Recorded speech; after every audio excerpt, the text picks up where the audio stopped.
People, I've jumped on, so we'll see how the journey goes. But yeah, getting into the game, the nitty gritty.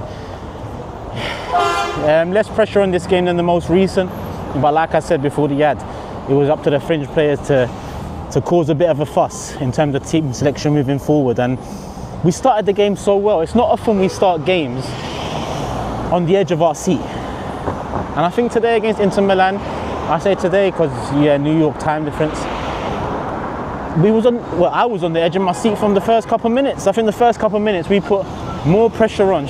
I'm about to be run over. Why is he driving so close to the curb? I think in the first couple of minutes we put more pressure on than we did in the majority of the Nottingham Forest game. Probably should have got something out of it, but mustered nothing in terms of a real chance.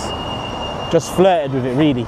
But we started the game very well. In terms of the first 15 minutes, we were very imposing, and within that 15 minutes we got a goal, a well-deserved goal. Good football as well.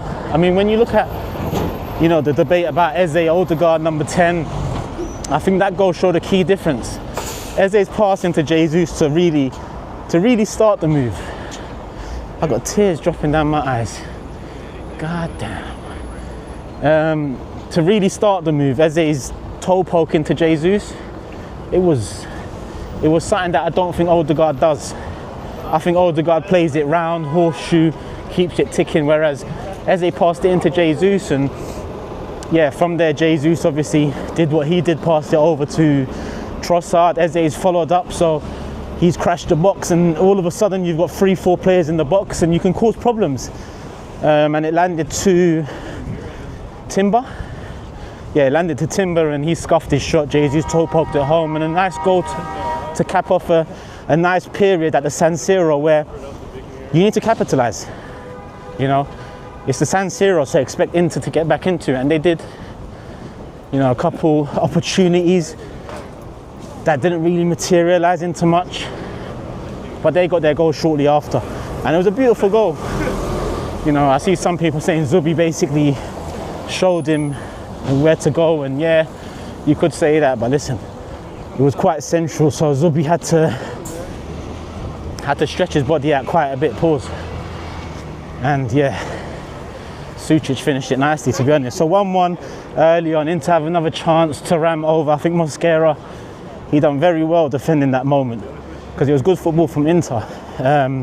Sucic released down the left hand side, cuts in across Timber, and Mosquera's left one-on-one, well, one-on-one with the person on the ball, but there's 2 other players around him, so he closed the gap well.